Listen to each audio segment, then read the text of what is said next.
about to go live with American Society on Aging, Ashley and I. First of many. Documenting it December 7th, 12:09 p.m. This will be the first of many. And greater is he that is in me than he that is in the world. Hey, all right, so we just got to New Orleans.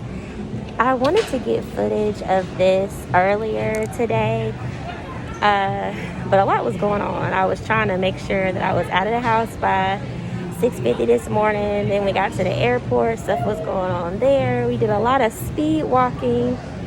Got me like a whole workout, and my heart rate was up, everything. But we made it here. When I say we, I mean my coworker and I are here. And I'm just grateful, thank God.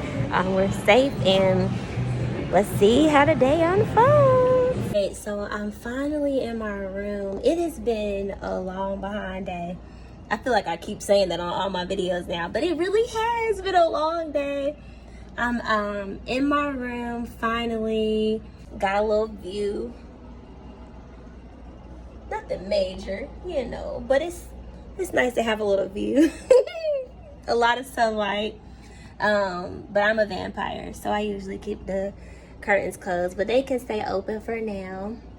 But yeah, I'm in my room. We are gonna go by CVS to get some snacks for the week and probably go, you know, just chill, chop it up for a little bit, and then get ready for tomorrow. I need to iron and just get my mind right and get some sleep.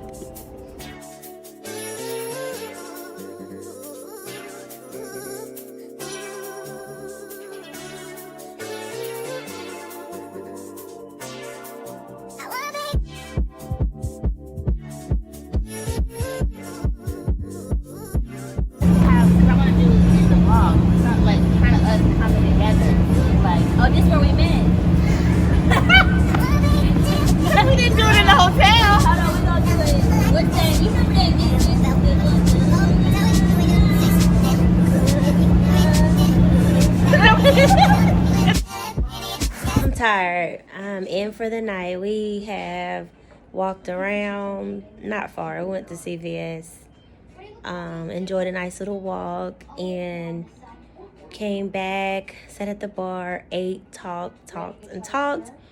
So I'm about to shower. I gotta iron my clothes so I can have that ready in the morning and take my butt to bed, praying that I have a good night's sleep. See y'all Monday.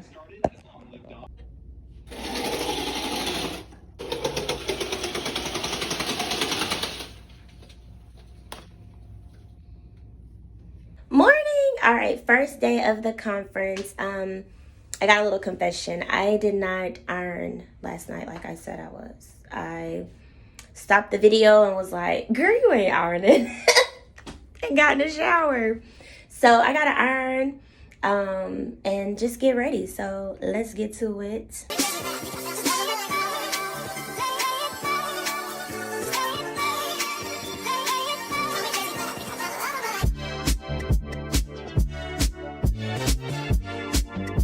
One, two, three. Rise and get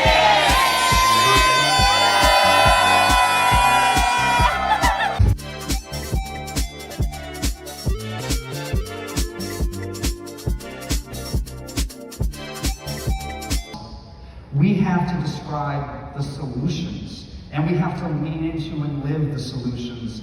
One of those solutions is for those of us who control disproportionate amounts of resources and decision-making power to redistribute those benefits to communities of older adults marginalized by racism for far too long.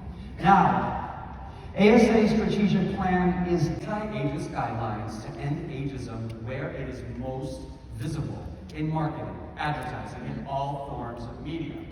Nice.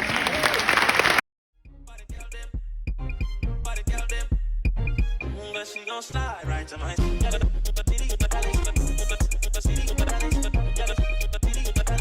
won't waste no time. I want she and they love them some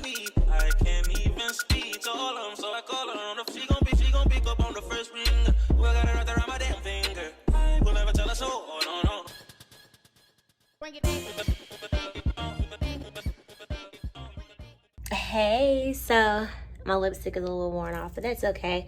I just got to the room, but I'm not here for good. I'm heading back downstairs to go to the leadership reception.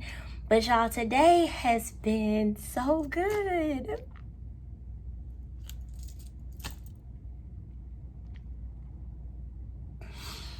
It's been a really good day. We got to speak with the ASA Rise Fellows, and you know how you just nervous and you like, oh, I want to make sure I say everything I need to say and all this stuff. I was so nervous, and I was just like, all right, Holy Spirit, you're gonna have to come through, because I'm like, I don't want to be stumbling over my words and everything. And y'all, he did. Like, I didn't know what all I wanted to say. They wanted us to share our story, share our why before, you know, like at the beginning, before we kind of do our presentation. And Ashley shared hers, and it was so good. And the whole time she was sharing, I was like, this is so good. What am I going to say? And when it was my turn, the first thing that came out of my mouth was that Gero-what was birthed from a dark place. And saying that out loud, I was like, oh shoot, I didn't know this was coming out.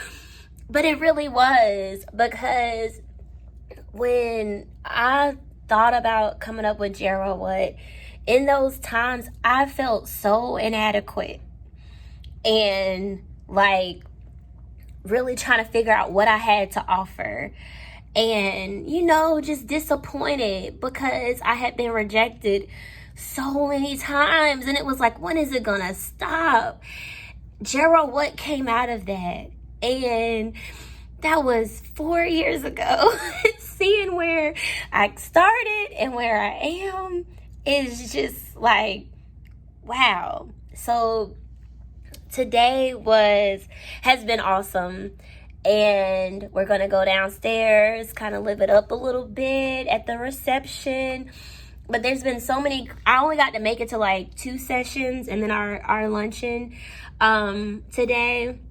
But the first session that I went to this morning was with reference to ageism, and they gave like 4 different traps that are often used with reference to how we are ageist. And then they gave solutions. So I plan on sharing some information about that. And then this keynote that I just heard, which was Reverend Raymond Jetson, talked about the illusion of economic security. So that was really great too. I took some notes from that I'm going to share also. But Ash is calling me, so I need to answer this. I will talk to y'all later. You saw I had to take a few swallows before I started really like crying. So I'm glad I kind of breathed through that, because I've just been feeling emotional all day, because I just be thinking, like really thinking of where I was and where I am now. And the story isn't over. So I am just excited, grateful, thankful, just everything. I'm just overwhelmed with joy. This has been a really great day, and it's been raining here, but this is what it looks like right now. Bye. You're proud. I am very proud to be here this evening because I am part of the first group of new ventures in leadership programs. I was an original mentor, and my mentee was Carmelita Tercy, who went on to obtain her PhD in aging, and she is now a senior member of the staff at AARP in Washington, D.C. The leadership program will always be very close to my heart. To see how it has grown and brought in so many talented, and this is important, young people because without a multi-generational approach, services to older people cannot succeed. This determines what the rest of you does. And if you feel that you can do A or B or C, then you do it. I love that. Who is to tell you that you can't go to ASA because you're X age? Ever. Especially as women of color, women, number one, Right. and of color, don't ever let anyone tell you that there's something that you're unable to do. Absolutely. That is not true. You can do what you feel you can do. You know? Wow. Older adults, we are a quarter of the new startups, over 55, a quarter. We don't always want that. We're not always looking for that, grow. There's not much room in the startup ecosystem for older adults who want a lifestyle business or a necessity business, a little something to help build up or add to Social Security or some other savings that they have. So one of the things I wanted to say, because a lot in this audience are working with older adults, is to make room for that lifestyle business, that necessity entrepreneur, which is very different than even the thing I'm in, and what we generally think of when we think of entrepreneurship. Hey, so it's Tuesday night. Just got back to my room. It's 11:36 p.m. I have been out. Today was another cool day. Day 2 was straight. Went to a town hall. Went to like several different sessions. I think the 2 that stood out most was one about solo agers, which are people who are childless and, some are single as well. And we talked about that as an issue and the importance of social networks and having that social support. And then the other one that stood out was, it was a deaf cafe, or it was like Cafe Mortal, but they talked about it with reference to the Latinx community and just the importance of normalizing conversation about death. So those 2 sessions really stood out to me, but I went to several different ones. They were all great, but those 2 really stood out. And then we went to like this taco place and I got like some shrimp tacos. I should have recorded all that, but we didn't eat in the restaurant. We got the food to go, and then we came back here and just kind of went to the bar and ate and just talked and saw so many different people and more talking and laughing and whatnot. So it was a really good time. Today was a great day. Tomorrow is day 3. This week is flying. I do miss home, but I'm having a really great time. This is my shirt. Oh, see my belly out. Yeah, I was out here with the crop, women supporting women. I love this shirt. I got it from Target. It was part of their Women's History Month, which was back in March, and I bought it. Yup.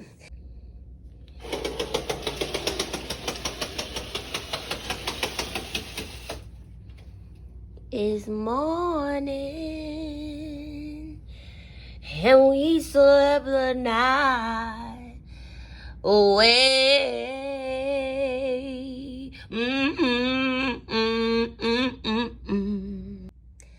morning. No, I'm playing. Morning. So this is day 3. I just got out the bed. I have not brushed my teeth. But this is day 3. Just woke up and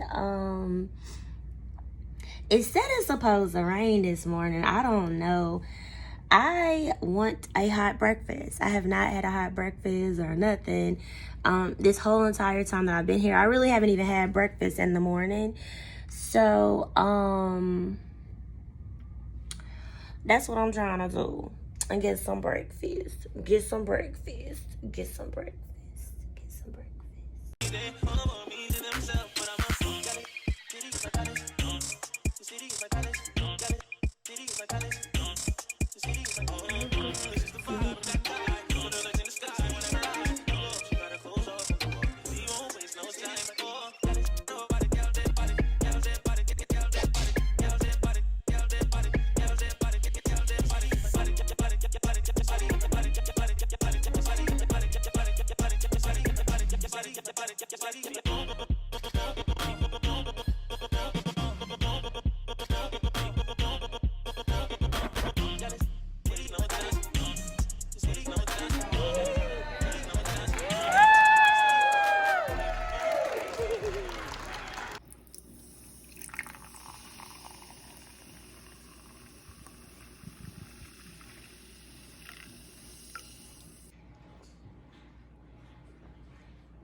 Hey, so I am back home. I didn't get a lot of footage for today's last day. So it's Thursday. It was the final day of the conference, and it's a bittersweet feeling. I miss the people, right? It was like really cool connecting with people. And one of the main takeaways is that I've gotten from all of this is just, I mean, you hear all the time how important it is to network, but network and also really make genuine connections.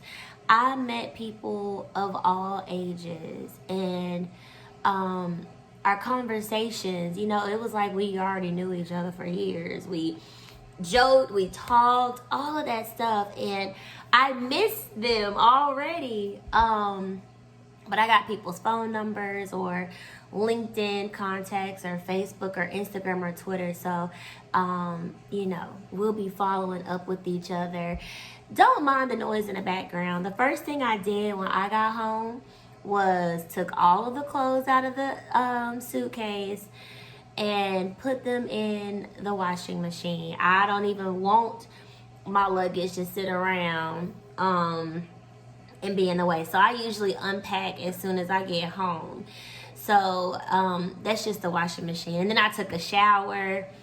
I went and got something to eat, so I'm about to eat or whatever. But I went to Kava. I don't know if y'all ever heard of that place, but this is my first time going. I got like a grilled chicken pita. It's bomb. But anyway, y'all, this conference was just amazing. American Society on Aging really did their thing with this conference. I mean, it was full of informational sessions and amazing presentations. They had roundtables. I mean, there were so many options. It was like really hard to choose, and that's a good thing. So this was my first time going to an ASA conference in person, and it was so good, y'all. I took so many notes, and I wish I would have recorded more, but the second takeaway is me and vlogging are like, it's a challenge. I don't know how people do this all the time. How they think like, oh, I should record this. I'll be thinking about recording. And when I would, it would be like after the fact, or it would be when I would get in the room that night or something. But I'm going to get better because there are 2 more things coming up, and I'm sure I'm saying 2 now, and then it'll be like 3, 4, 5, 6, 7, 8. But I got 2 things coming up. One event at the end of the month, I'm going to a conference in Utah, the Creative Aging Conference. I might be messing up the title, so I'll put in the description what it is for sure and a link. But I'll be the keynote speaker, and I'll be talking about the importance of age inclusion. And then in June, I'll be going to DC to sit on a panel. And this will be at the National Association of Social Workers conference. And I'll be on a panel with 2 other women. But we'll be sitting on a panel talking about ageism, so I'm excited about that. But yeah. That's all, you know.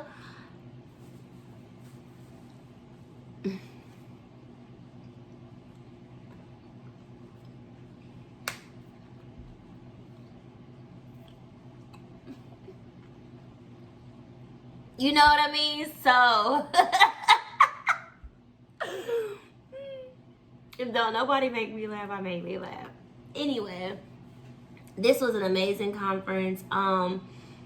Let me think what my favorite moment was. It had to be talking with the ASA Rise Fellows, because they truly are a group of amazing people. The ASA Rise Fellows, they shared what their why is and their areas of focus. And I mean, it was a room full of people of color who are really out here making a difference in the aging field, representing us in the aging field. And I was blown away. I was honored to have been able to speak in front of a group of people like that. And that one was one that like really made me emotional. My favorite presentation, or one that really stuck out the most, it would have been actually the one that I went to yesterday, which was about medical aid and dying. And I think that's like a taboo subject, because a lot of people are torn between, is medical aid really suicide? Or, you know, like, I think people have a challenge understanding what it is. But it's like really helping an individual die with dignity. So some people get diagnosed with terminal illnesses that are really going to be challenging for them to deal with. It could be very painful, and some people, a lot of people don't want to have to go through that type of pain and know, like, I know I'm dying, you know. And so what medical aid does is gives that person the choice, right? And they assist that person with dying so that they don't have to feel miserable or be here and in pain and hurting. And what I'm saying is really not even touching fully on what medical aid is, but just trying to break it down. But I do believe that there is a challenge for people to see it as something medical versus this person is just committing suicide. So kind of like showing what both are. And I've got notes on that. I have it in my phone and I'm recording on my phone. So I want to share some more about that. I think the other thing this conference did is it recharged me. It was like, man, when you're around people that are interested in the same things you're interested in, which for me is aging, and talking about issues related to aging and solutions related to aging and just things that they're doing in the aging field, that gives another type of energy. So honestly, it's left me with like, oh, I can't wait to get home, sit down, and find some articles to read on the stuff that I, learned while at this conference.